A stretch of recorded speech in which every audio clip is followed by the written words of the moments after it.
ବୁଝିଲେ ଯେତିକି ପ୍ରାପ୍ୟ ତତେ ହବାର ଅଛି ସେତିକି ମିଳିବ। 100 ଟଙ୍କା ଯଦି ଅଛି ପ୍ରତିଦିନର ପ୍ରାପ୍ୟ 101 ମିଳିବନି, 99 ମିଳିବ ନାହିଁ। ଯାହା ମିଳିଛି ଶାନ୍ତିରେ ରହିକି ସନ୍ତୁଷ୍ଟ ହୋଇ ଶାନ୍ତିରେ ଚଳ। ତାହେଲେ କ'ଣ ଯଦି ସନ୍ତୁଷ୍ଟ ନ ହେଲୁ, ଅସନ୍ତୁଷ୍ଟ ସବୁବେଳେ ହେଲୁ, ତାହେଲେ ସ୍ୱାନ ଜନି ମିଳିବା ପରେ କୁକୁର ଜନି ପାଇବୁ। କହିଲେ ୟା ପରେ ସେରେ ଅରଜି ମୁଠିଏ ଯେ ଦେବା କ୍ଷୀର ସମୁଦ୍ରର ଫଳ ପାଇବ। କ୍ଷୀର ସମୁଦ୍ରର ଫଳ ପାଇବ। କ୍ଷୀର ସମୁଦ୍ରର ଫଳ ପାଇବ। ସତ୍ୟ ଶାନ୍ତି ଦୟା। ତୃତୀୟ ହେଲା ଦୟା। ଦୟା ଭାବ ଯଦି ଦିବ ପ୍ରତି ଥିବ, ଦୁଃଖୀ ରଖିକି ଯଦି ଦୟା କରୁଥିବା, କ'ଣ କହିଲେ ଟିକା ଗୋବିନ୍ଦ ଚନ୍ଦ୍ର ଯଶବନ୍ତ ଲେଖିଲେ, ଯାହା ଦେବ ହସ୍ତ ଏକିରେ କୁମର, ଯାହା ଦେବ ହସ୍ତ ଦୋଳି ଦକ୍ଷିଣ ହସ୍ତରେ ଯେ ଦାନ କରିବ।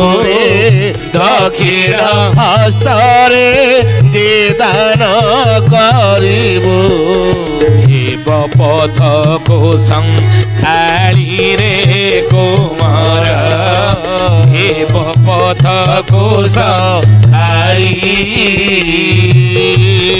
ଦୟା କର ଜୀବ ପ୍ରତି ହେଉ, ଦୁଃଖୀ ଦରିଦ୍ରଙ୍କ ପ୍ରତି ଦୟା କର। ନିଜ ଅନ୍ନ ବାଣ୍ଟି ଖାଅ, ଯାହା ଫଳରେ କି ତୁମର ପଡ଼ିଶା ଭୋକରେ ନ ରହୁ। ବୋଲିଏ ମହାପୁରୁଷ ଅଚ୍ୟୁତାନନ୍ଦ ଜୀ କି ଜ୍ଞାନୀ ଗୁଣୀ ମଣ୍ଡଳୀ ସଥି ଜାନି। ମହାପୁରୁଷ କହିଲେ ବାବୁରେ ଦୟା କର, ଯାହା ମିଳିଛି ତାକୁ ବାଣ୍ଟି ଖା। ହସ୍ତସ୍ୟ ଦକ୍ଷିଣା ଭାର୍ଯ୍ୟା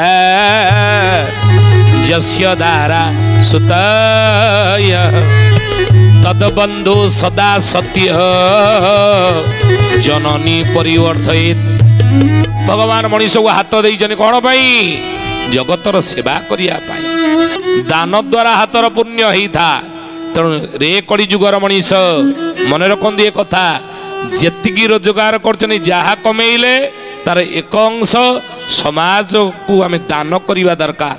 ଦୁଃଖୀ ଦରିଦ୍ରଙ୍କ ପ୍ରତି ହେଉ, ଧର୍ମ କାର୍ଯ୍ୟରେ ହେଉ। କାହିଁକି? ସୂର୍ଯ୍ୟଙ୍କ ଠାରୁ କିରଣ ଗ୍ରହଣ ଆମେ ପ୍ରାପ୍ତ କରୁଛେ, ଟ୍ୟାକ୍ସ ଦେଉନେ। ପବନ ଦେବତା ଆମକୁ ଦେଉଛନ୍ତି ଅମ୍ଳଜାନ ଯୋଗାଇଛନ୍ତି, ବିନା ମୂଲ୍ୟରେ ପାଉଛେ। ପ୍ରତିଦାନ ସ୍ୱରୂପ କିଛି ଦେଉନେ, ଦେଉଛେ ନା। ସେଇଭଳି ବରୁଣ ଦେବତା ଆମକୁ ଜଳ ଦେଇଛନ୍ତି, ପ୍ରତିଦାନରେ କିଛି ଦେଉନି। ସମାଜର ସବୁବେଳେ ଆମେ ହେଉଛେ ଋଣୀ, ଆମେ ଋଣୀ ହେଇକି ଅଛେ। ଏ ଋଣ ସୁଝିବା କେମିତି? ନିଜ ଆୟର ଏକ ଅଂଶ ସମାଜକୁ ଆମେ ଦାନ କରିବା, ଦୁଃଖୀ ଦରିଦ୍ରଙ୍କର ସେବାରେ ହାତ ଦାନ କରିବା ନାଇଁ। ତେଣୁ ସେଇଥିପାଇଁ ସତ୍ୟ ଶାନ୍ତି ଦୟା। ଦୟା କର ଅଚ୍ୟୁତ କହିଲେ କି ପୁଣ୍ୟ ମିଳିବ ନା? ସେରେ ଅରଜି ମୁଠାଏ ଯେ ଦେବ। ସେରେ ଯଦି ଆମେ ଅର୍ଜନ କଲେ, ତାହେଲେ ମୁଠାଏ ଆମେ ଦୟା ପୂର୍ବକ ଦାନ କରିବା, ତାହେଲେ କ'ଣ ମିଳିବ? କ୍ଷୀର ସମୁଦ୍ରର ଫଳ ପାଇବ। ଇଏ କ୍ଷୀର ସମୁଦ୍ରର ଫଳ ଆମେ ପାଇବା, କ୍ଷୀର ସାଗରରେ ସ୍ନାନ କଲା ଭଳି। ଅଚ୍ୟୁତ କହିଲେ ମଲେନ ଭକତି ସୁଗତି ପାଇ ବ୍ରତ ତୀର୍ଥ ଫଳ ସାରଟିଏ। ବ୍ରତ ତୀର୍ଥ ଫଳ ସାରଟିଏ।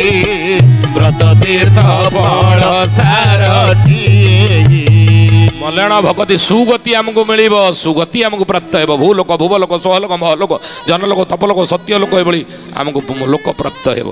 ୟା ପରେ ସତ୍ୟ ଶାନ୍ତି ଦୟା ଗଲା। ୟା ପରେ କ'ଣ? କ୍ଷମା। 4ଟା ଗୁଣ ପରେ 4ଟା ନୀତି ଆମେ ଗ୍ରହଣ କରିବା। କହିଲେ ନିରେଖ ଜନ ଦୋଷମାନ ପୁଣି କ୍ଷମା କରନ୍ତି ସୁଖେ ଯେଉଁ ପ୍ରାଣୀ। କ୍ଷମା କରନ୍ତି ସୁଖେ ଯେଉଁ ପ୍ରାଣୀ। କ୍ଷମା କରନ୍ତି ସୁଖେ ଯେଉଁ ପ୍ରାଣୀ। ନିରେଖ ଜନ ଦୋଷମାନ ପୁଣି କ୍ଷମା କରନ୍ତି ସୁଖେ ଯେଉଁ ପ୍ରାଣୀ। ଯିଏ କ୍ଷମା କରନ୍ତି, ଭାଗବତ ଲେଖିଲେନି, ଦଣ୍ଡିବା ଶକ୍ତି ଯାର ଥାଇ ସେ ଯେବେ କ୍ଷମା ଚରଇ। ନାଇଁ, ଆମେ ଯଦି କ୍ଷମା ସବୁବେଳେ କରିଦେଉଥିବା ସମସ୍ତଙ୍କୁ, ଆଜି ସମାଜରେ ଆମେ ଶତ୍ରୁ ଅନେକ ତିଆରି କରି ଚାଲିଛେ।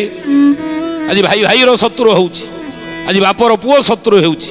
ଆଜି ସ୍ୱାମୀର ସ୍ତ୍ରୀ ଶତ୍ରୁ ହେଉଛି, ସ୍ତ୍ରୀର ସ୍ୱାମୀ ଶତ୍ରୁ ହେଉଛି, ପଡ଼ିଶାର ଶତ୍ରୁ ହେଉଛି, ସେ ଜମି ବାଡ଼ି ପାରି ହେଉ ବା ସ୍ୱାର୍ଥ ହାସଲ କରିବା ପାଇଁ ହେଉ ଆଜି ଶତ୍ରୁ ହେଉଛେ ନୁହେଁ। ସବୁ କ୍ଷେତ୍ରରେ ରାଜନୀତି କ୍ଷେତ୍ରରେ ଦେଖନ୍ତୁ, ଧାର୍ମିକ କ୍ଷେତ୍ରରେ ଦେଖନ୍ତୁ, ତୋ ଗୁରୁ ମୋ ଗୁରୁ ଅଲଗା ଶତ୍ରୁତା, ଧର୍ମ ଧର୍ମ ଭିତରେ, ସମ୍ପ୍ରଦାୟ ସମ୍ପ୍ରଦାୟ ଭିତରେ, ଜାତି ଜାତି ଭିତରେ, ବର୍ଣ୍ଣ ବର୍ଣ୍ଣ ଭିତରେ, ଆଜି ଦେଖନ୍ତୁ ପଡ଼ିଶା ପଡ଼ିଶା ଭିତରେ, ବାପ ପୁଅ ଭିତରେ, ଭାଇ ଭାଇ ଭିତରେ, ସ୍ୱାମୀ ସ୍ତ୍ରୀ ଭିତରେ ଆଜି ଶତ୍ରୁତା ଭାବ ସଂସାରରେ।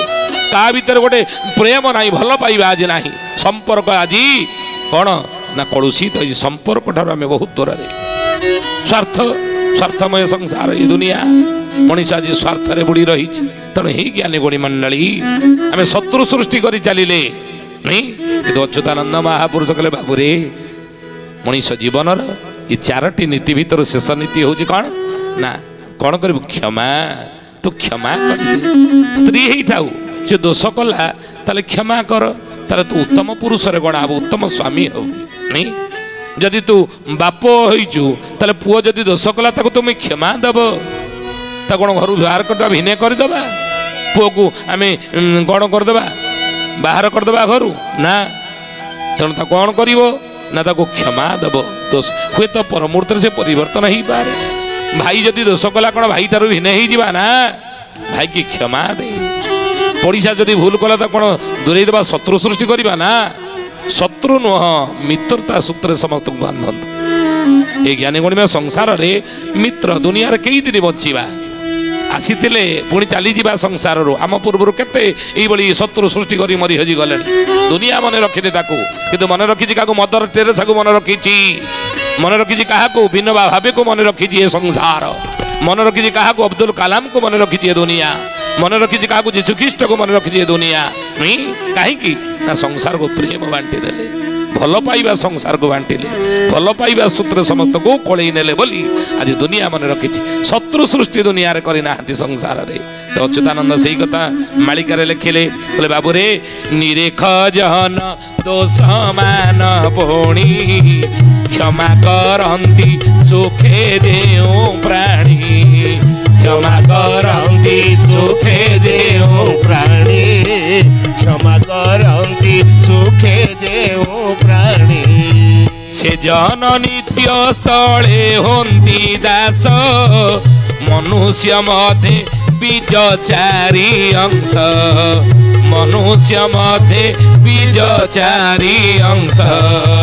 କ୍ଷମା ସାଗର ସତୀ ତୀର୍ଥ ଧର, ତୀର୍ଥ ବ୍ରତ କରି ଭୁଲି ନ ମର, ତୀର୍ଥ ବ୍ରତ କରି ଭୁଲି ନ ମର, ତୀର୍ଥ ବ୍ରତ କରି ଭୁଲି ନ ମର।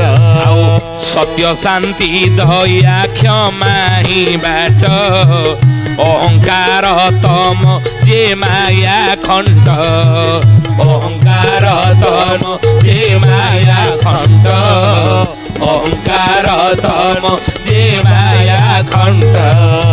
ଅଚ୍ୟୁତାନନ୍ଦ ମହାପୁରୁଷ କହିଲେ, ସତ୍ୟ ଶାନ୍ତି ଦୟା କ୍ଷମା ହିଁ ବାଟ। ଓର ଆତ୍ମାର ଜୀବାତ୍ମାର ମୁକ୍ତି ପାଇବାର ବାଟ ହେଉଛି 4ଟି ନୀତି। ଆଉ ଅହଙ୍କାର ତମ ଯେ ମାୟା ଖଣ୍ଡ, ଇଏ ହେଉଛି ଖଣ୍ଡ ନେଚର। ସତ୍ୟ ଶାନ୍ତି ଦୟା କ୍ଷମାକୁ ଏଇ ନୀତିକି ଧରନ୍ତୁ, ଏ ଜୀବାତ୍ମାର ମୁକ୍ତିର ବାଟ। ବୁଝିଲେ, ମନୁଷ୍ୟ ଜନ୍ମର ପୂର୍ଣ୍ଣତା ସଫଳତା ମିଳିଯିବ। ଜ୍ଞାନୀ ଗୁଣୀ ମଣ୍ଡଳୀ, ଆଜି ତ ସମୟ ହେଇଛି।